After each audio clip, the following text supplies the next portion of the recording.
playing Minecraft. Like I said, there's stuff to do, and I haven't been able to play anytime. And what do I want to do? What is when the weather is perfect? What would I do on a perfect day? Well, something like this is a very good thing. If I'm not running from can to can't, and I've got time to slow down in front of a fire, I really like to do that. If the most perfect day, weather, and perfect life, I would be somewhere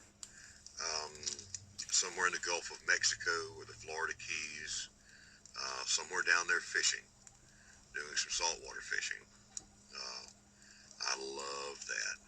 Anything to do with saltwater fishing, I love. Whether it would be in the back bays, in shallow flats for trout, speckled trout, or maybe drum, something along those lines. Any of the flats fishing, I would love to be there. That's my perfect day right there with perfect weather. It's really dreaming about fish. Snapper and triggerfish. Now we're gonna have to go get some salmon. What's around? Like that broke pickaxe. Yeah, I gotta make a new handle for that one day. And I'm going to fix that right on there, and that'll be just about the right height. I'll be ready to cook me some supper here in a minute. It's going to be after midnight by the time I get this uploaded, because it's what time it? I don't even know. It's almost 11 o'clock now. If it ain't 11:30, I ain't looked at it. But I'll be eating in a minute. Oh, the question. Question 13. Small town or big city? Definitely small town. Educated mealworms. So they're in the cocoon stage. No, they're not in their teenage stage. Now, have we got any beetles in there, Jonathan? I did have a couple of little pupaes. I had a couple of beetles hatch and I didn't have any food in there. I'm not sure. I think that one might be a dead one. Otherwise, in a couple of days, it'll turn into a beetle. There's a beetle. So I've been taking the beetles out, or Jonathan's all this out, because I have got a whole heap of dead worms, but I've also got a lot of my substrate has gone a bit yucky with various vegetables I've put in there, so I do need to go through and clean that out properly, but I haven't yet. So yes, anyway, that's the mealworm update. Lots of shedded skin in here too.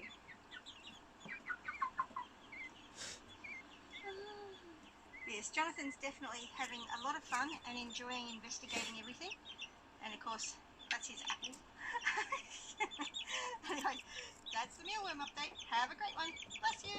Let's just say I didn't collect the eggs very regularly, and then I ended up with a broody hen. And then I got a second broody hen because the hens kept laying more eggs in there.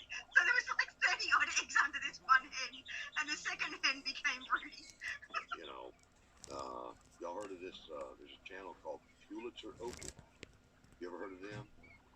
No, but yep, okay. Okay, Pulitzer Opal is an Aussie down there, and he does a lot of opal cutting. That's what his channel is, and he does some amazing work on opals. And he had some a few months ago.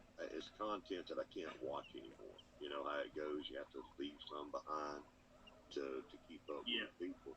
But he had some that had the fretwork pattern. They don't call it Chinese writing anymore.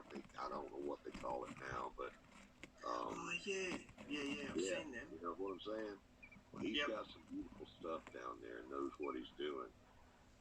Pulitzer Opal. There's a couple of them that I have watched. But I love watching Gogus Prospecting. I love to watch him. And Busted Knuckles Prospecting. Everything has to be gone over. But garden tours are cool. Weigh-in videos are cool. But, you know, that's the extra stuff.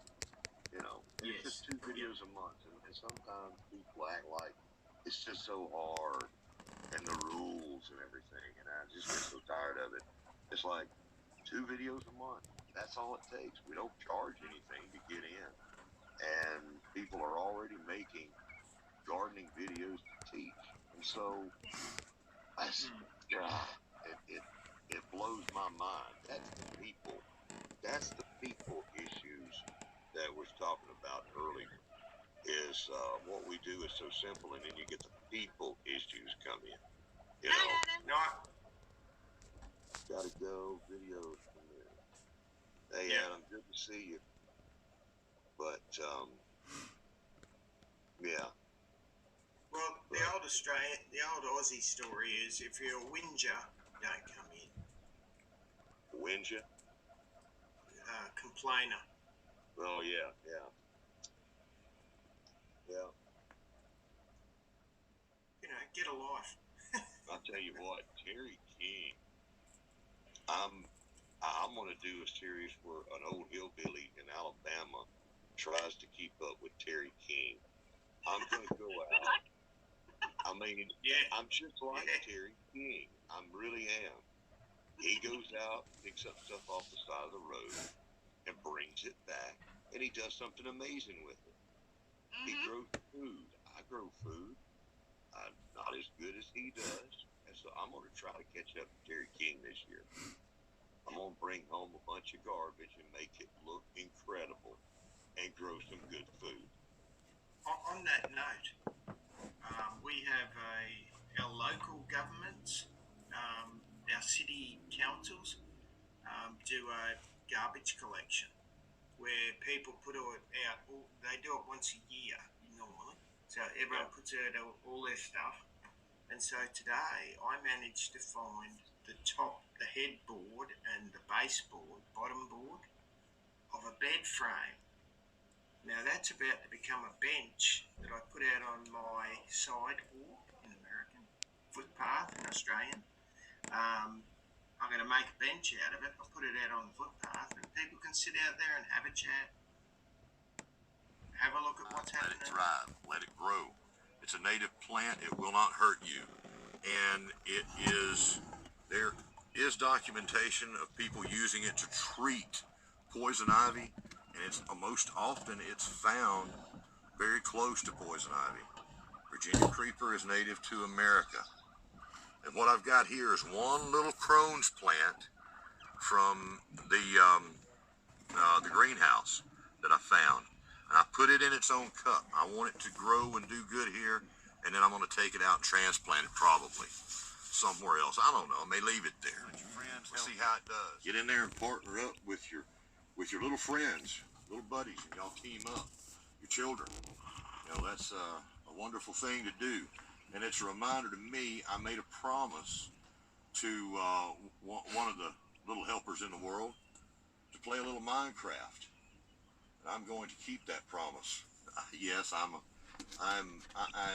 over the 50-year mark, and I play Minecraft. I've spoken about that before, and you know, I love it. My children introduced me to it and got me hooked on it. So you know a little bit more about me that won't be in the questions. Yes, I love Minecraft. I also love cayenne pepper. Will it grow? And I are doing a bunch more over there and in the little blue pot, and I've got a couple of more stragglers here somewhere. I've probably still got 100 plants around this place that I'd have to find. Go deep into the weeds and the little places that they hide. I'm gonna have them in a special way, growing them in several ways. But anyhow, what I wanted to show you here is the finished product.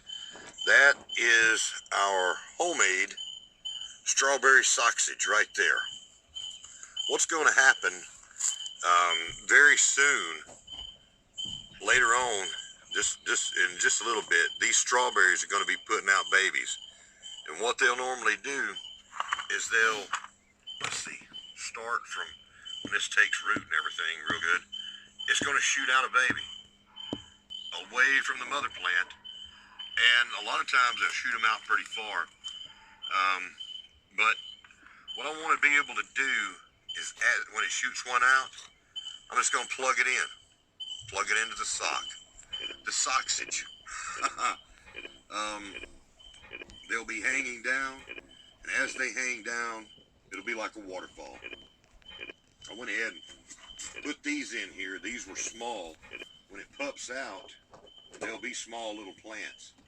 And if you do this, you know, be careful with the hole, because a little hole gets bigger once all that's under pressure up under there. So it's going to fall down, and each time we get a pup over there. I hope you can hear me. I'm talking pretty loud. And I got one of my turmeric here. Why am I showing you this stuff? It's to let you know that you can grow your own food, or at least some of it, wherever you are. If you can keep your plants happy, wherever you are, you can do it.